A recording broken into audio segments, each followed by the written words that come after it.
Assalamualaikum warahmatullahi wabarakatuh. Saya Anggi Yunitasari dengan NIM A1A1200051 dari R002 untuk memenuhi tugas ujian tengah semester mata kuliah Sejarah Pemikiran Ekonomi. Saya membuat sebuah video Sejarah Pemikiran Ekonomi Kaum Klasik. Mazhab klasik muncul pada kisaran tahun 1780 sampai 1850. Pada dasarnya, pemikiran ekonomi aliran klasik menganjurkan kebebasan alamiah, freedom atau liberalisme, kepentingan diri, self-interest, dan persaingan, competition.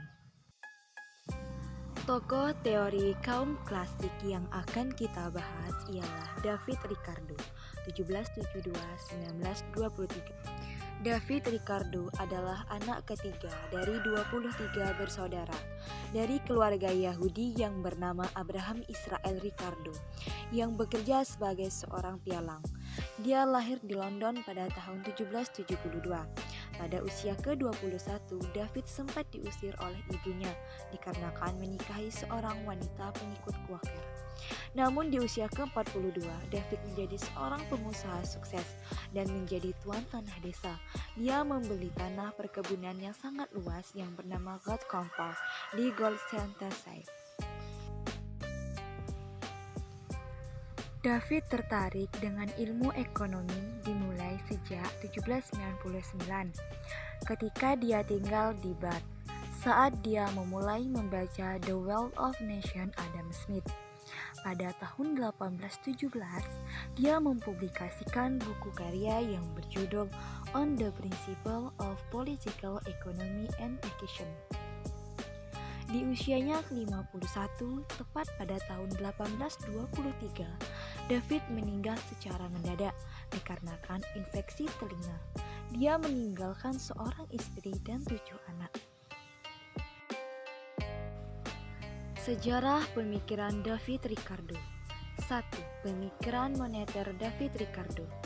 Saat periode 1809, Inggris mengalami inflasi yang cukup tinggi, sehingga David mencoba menawarkan solusi dengan menuliskan pemikiran ekonomi pertamanya pada tahun 1811 yang berjudul The High Price of Billion.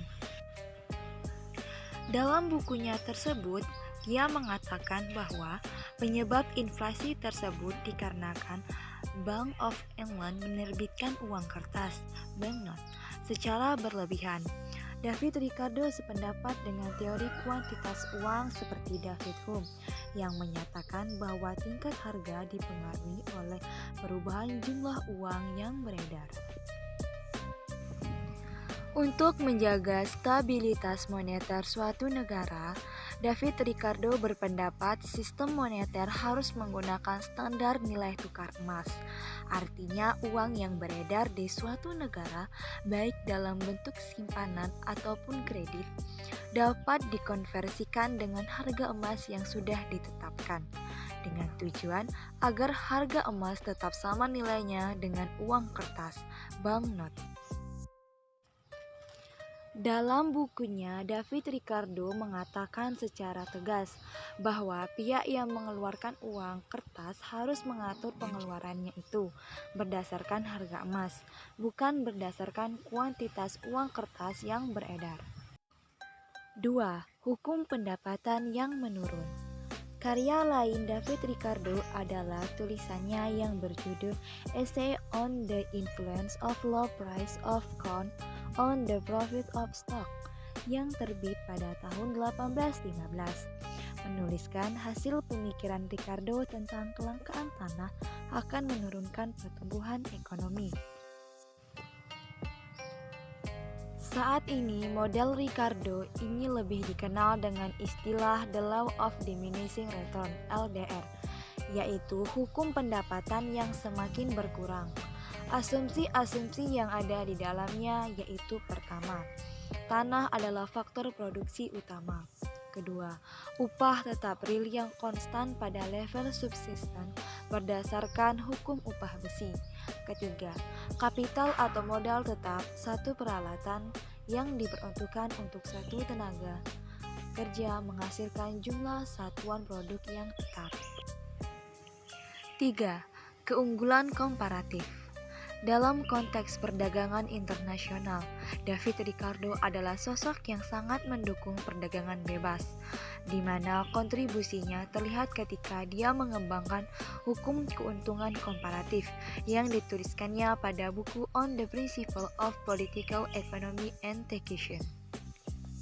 Hukum tersebut menyatakan bahwa perdagangan bebas akan menguntungkan kedua belah pihak, dan yang paling mengejutkan adalah perdagangan bebas akan membuat suatu negara melakukan spesialisasi, meskipun suatu negara memiliki keuntungan absolut dalam produk tertentu. 4. Teori upah besi, Iron Wage Theory. Teori upah subsistensi hukum besi oleh David Ricardo, yaitu upah ditentukan oleh interaksi penawaran dan permintaan akan buruh. Lebih lanjut diasumsikan bahwa bila pendapatan penduduk bertambah di atas tingkat subsisten, maka penduduk akan bertambah lebih cepat dari laju pertambahan makanan dan kebutuhan lain. Jika angkatan kerja bertambah, maka akan bertambah pula angkatan kerja yang memasuki pasar kerja dan mencari kerja. Penawaran tenaga kerja menjadi lebih besar dari permintaan. Teori upah besi merupakan upah real dalam jangka panjang yang cenderung berpengaruh terhadap upah minimum yang diperlukan untuk menyokong kehidupan pekerja. Upah tidak dapat jatuh di bawah tingkat subsistensi karena tanpa subsisten buruh tidak akan mampu bekerja. Iron Wage Theory ini cenderung merugikan kepentingan pengusaha dan pekerja yang belum mendapatkan pekerjaan. Kenaikan upah akan menurunkan permintaan tenaga kerja, sehingga para penganggur akan semakin sulit mendapatkan pekerjaan, dan para pengusaha akan disulitkan dengan kenaikan biaya produksi.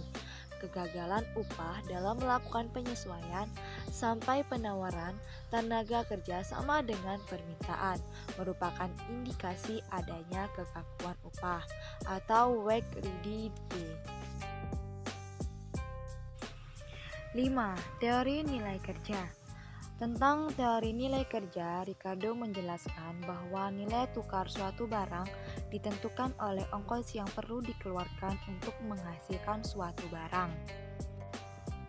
Biaya itu berupa biaya yang dikeluarkan untuk bahan mentah dan upah buruh yang besarnya hanya cukup untuk dapat bertahan hidup atau yang disebut upah alami, natural wage. Kalau harga yang ditetapkan lebih besar daripada biaya-biaya, maka dalam jangka pendek perusahaan akan menikmati laba ekonomi. Dengan tingginya laba yang didapatkan, maka akan menarik perusahaan lainnya untuk masuk pasar, yang berarti produksi akan meningkat, sehingga terjadi kelebihan produksi di pasar. Kelebihan penawaran barang akan mendorong harga-harga turun pada keseimbangan semula, dikarenakan biaya-biaya bahan mentah relatif konstan. Oleh sebab itu, Ricardo menyimpulkan bahwa yang paling menentukan tingkat harga adalah tingkat upah alami. Tingkat upah alami ini ditentukan oleh kebiasaan-kebiasaan setempat. Tingkat upah alami ini naik proporsional dengan standar hidup masyarakat. Akan tetapi, teori yang semula dimaksudkan untuk menjelaskan tentang nilai tukar suatu barang atau komoditas ini akan diterangkan kemudian oleh kaum sosialis, yang kemudian mereka menganggap teori Ricardo adalah sebagai teori upah besi, Iron Wage Theory, yang mengikat kaum buruh pada suatu lingkaran setan.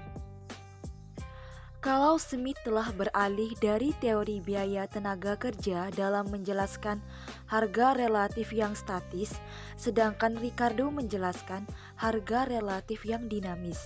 Menurut Ricardo, peningkatan tarif impor akan mengurangi laba, dan ini berakibat menurunkan akumulasi modal, dan pertumbuhan ekonomi menjadi rendah. Dari sini pula, Ricardo menemukan bahwa teori nilai Adam Smith tidak dapat menjelaskan. Ricardo sependapat dengan orang yang setuju dengan kebijakan proteksi, bahwa proteksi akan menghasilkan upah uang yang lebih tinggi. Ricardo ingin menjelaskan kekuatan-kekuatan yang menentukan harga relatif untuk kapan saja. Dalam rangka tujuan itu, Ricardo kembali ke teori nilai tenaga kerja. Nilai suatu barang dan jumlah barang lain yang dapat dipertukarkan dengannya tergantung pada jumlah relatif tenaga kerja yang ditentukan untuk menghasilkan barang tersebut, bukan besar kecilnya jumlah upah yang dibayarkan pada tenaga kerja. Tetapi teori nilai ini hanya berlaku untuk barang-barang yang dapat diproduksi kembali dengan bebas. Berkat pengaruh Ricardo, timbul gerakan anti-Conlaw antara tahun 1820-1850. Gerakan yang menentang diaturnya tata niaga jagung di Inggris. Gerakan ini dipimpin oleh Cobden dan Bright serta didukung oleh Ricardo dari pihak akademis. Pengaruh ajaran Ricardo sampai ke Jerman. Mereka yang percaya bahwa perdagangan harus bebas dari campur tangan pihak manapun, pemerintah maupun swasta, mendirikan suatu aliran pandangan ekonomi tersendiri yang dikenal dengan aliran Manchester. 6. Teori sewa tanah. Sewa tanah menurut Adam Smith merupakan suatu harga monopoli. Ricardo sependapat dengan Smith, tapi ia menguraikan lebih lanjut. Seandainya tanah berlimpah ruah jumlahnya, seperti halnya udara, maka setiap orang dapat memiliki tanah, sehingga pasti tidak ada harganya. Tanah akan menjadi barang bebas. Para petani yang pertama tentu memilih lahan yang paling subur. Akan tetapi setelah lahan subur tersebut habis, maka manusia akan mengambil lahan yang tidak begitu subur. Setelah itu, lahan yang subur memiliki harga yang cukup tinggi, dikarenakan tiap jengkal tanah akan memberikan hasil yang lebih banyak. Sementara tidak ada lagi lahan yang seperti itu tersedia. Jika proses yang demikian itu berlangsung terus dan lahan yang kurang subur pun telah dimiliki orang, maka harga lahan yang subur akan makin meningkat. Lahan yang paling tidak subur akan diolah menjadi lahan pertanian, hanya jika hasilnya dapat menutup biaya yang telah dikeluarkan untuk mengerjakan tanah tersebut. Hasil olahan tersebut memang hanya sebesar itu, tidak lebih. Oleh karena itu, sewa atas tanah yang lebih subur bukanlah pembayaran atau balas jasa bagi tenaga kerja, tetapi lebih merupakan pembayaran yang timbul hanya karena pemilikan suatu sumber daya alam yang langka. Pembayaran demikian itu oleh Ricardo dinamakan sewa, landron, bukanlah suatu balas jasa atau imbalan bagi faktor produksi. Barang siapa yang memiliki atau menguasai tanah yang mutu lahannya lebih baik daripada tanah terakhir, land of the margin, mereka itu memperoleh rezeki berupa surplus di atas biaya. Surplus tersebut semakin besar dengan semakin baiknya mutu lahan. Dengan begitu, pihak yang memiliki atau menguasai tanah yang subur sebenarnya semacam menerima rezeki nomplok dari adanya tekanan kebutuhan dan permintaan yang semakin meningkat. Dalam teorinya tentang sewa tanah, Ricardo menjelaskan bahwa jenis tanah berbeda-beda, ada yang subur, kurang subur, hingga tidak subur sama sekali. Produktivitas tanah yang subur lebih tinggi, dan dengan demikian untuk menghasilkan satuan unit produksi diperlukan biaya rata-rata dan biaya marginal yang lebih rendah pula. Semakin rendah tingkat kesuburan tanah, jelas semakin tinggi pula biaya rata-rata dan biaya marginal untuk mengelola tanah tersebut. Semakin tinggi biaya, maka keuntungan per hektar tanah menjadi kecil pula.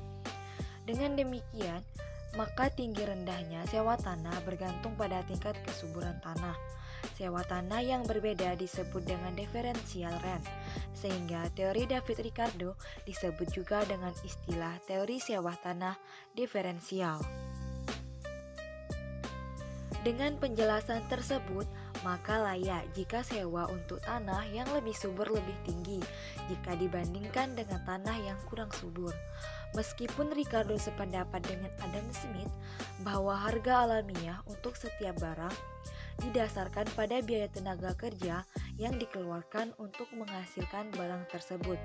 Namun Ricardo tidak setuju jika sewa tanah dimasukkan ke dalam harga alamiah sebagai biaya produksi.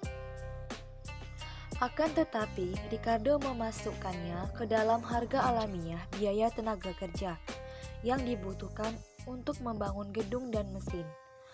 Oleh karena itu, dalam menerima keuntungan pemilik modal mengambil sesuatu yang dihasilkan tenaga kerja. Teori David Ricardo di sini memang memperhitungkan tinggi rendahnya sewa tanah berdasarkan tingkat kesuburan tanah dan belum memperhitungkan letak tanah yang ternyata juga mampu mempengaruhi tinggi rendahnya harga sewa tanah. Sekian penjelasan teori klasik David Ricardo. Saya Anggi Yunitasari mengucapkan terima kasih. Wassalamualaikum warahmatullahi wabarakatuh.